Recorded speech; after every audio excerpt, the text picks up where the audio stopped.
Angikhethe inkosi yasebuhleni amaNazaretha uNyazi lwesiZulu. Amen.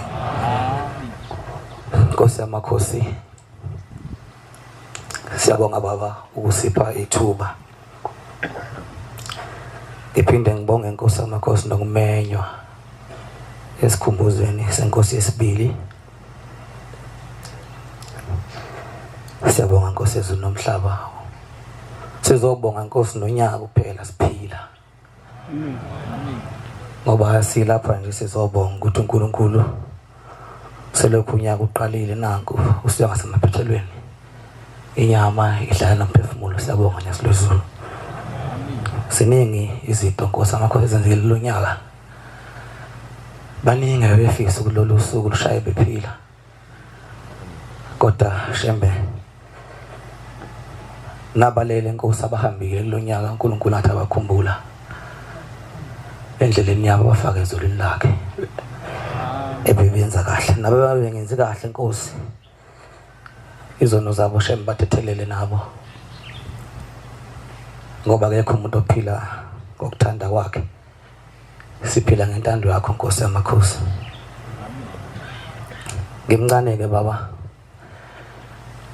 Nangokweminyaka nangokomzimba. Ngalesa sikhathi senkosi yesibili sasingekho thina. Sabantu bayizolo. Kodwa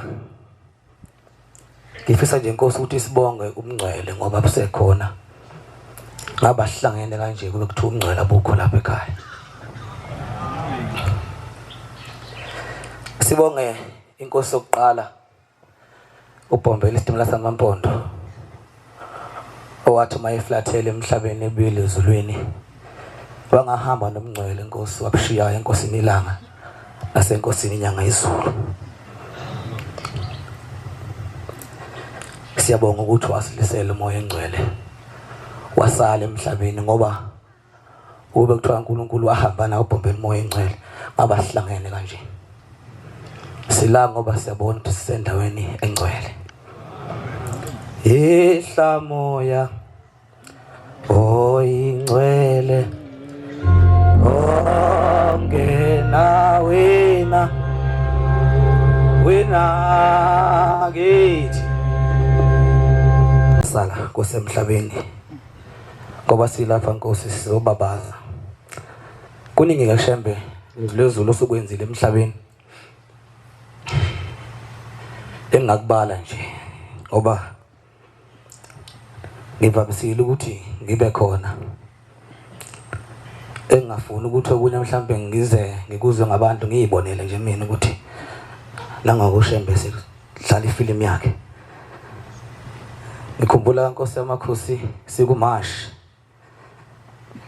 ngala eTafelkop. Eyathi inkosi mayihlezi epulpit kwasukuma abantu. Sabona kuthwala ama wheelchair. Saphinda inkosi ngikhona futhi enyokeni kwasukuma ingane encane inkosi elokhu yazalwa ingakazi ihambe. Shembe ukhona Nyazi lwesiZulu. Manje inkosi ngiyafisa ukwazi ukuthi laba inkosi abangabazayo kanti bayoze bakholelwe ukuthi uNkulunkulu wena. Manazaretha ushembe uNyazi lwesiZulu uNkulunkulu ophelele akekho futhi odlula yena. Nawe kuningi owakubona kwenzeka. Ngakubala kushona ilanga kuningi inkosi. Ngoba sibonga ukuphila nje shembe kuningi uzungeza ukufa kodwa inkosi wenqabe nathi.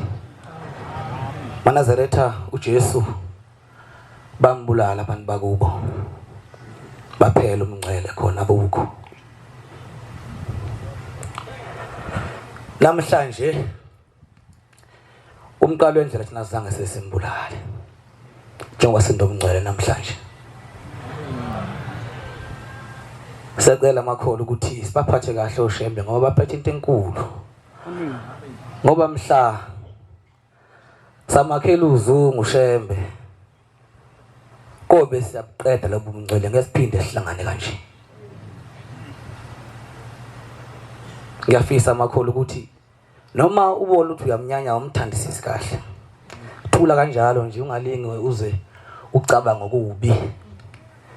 ngoba bakhona bathi awukho mangahamba walahla usikhwela phe kwakhe ngoba kwenze njani. Ngiyafisa makhulu ukuthi inkosi yethu ephambi kwethu ngiyazi lezo siyayithanda thina, sifisa ukuthi ivikeleke njalo ngoba ngazi ukuthi ma uzobulala uNkulunkulu ngoba abantu bakaJuda benza babulala uJesu, umngcwele abanabo thina uma kwenzeka into efana naleyo umngcwele sebethi thathephi ngoba uma bahamba ngephinde buye. Sacela makhulu ukuthi inkosi yethu siphathise kweqanda sivikele abahamba nenkosi la inkosi ayiyakhona bayivikele inkosi yethu ngoba sifisa ukuyibona iphephile njalo. Ngiyabonga Nkosi ezulu nomhlaba amazwi amancane ongiphe wona ngingane baba ngumntwana. Ngiyazi ukuthi Nkosi amakhosi mangaphansi ephiko lakho nami ngizokhula shembe ngibe mpunga umntwana obukhosi bakaZubane lokamaphumulo. Ngiyabonga ukuthola ithuba. Amen.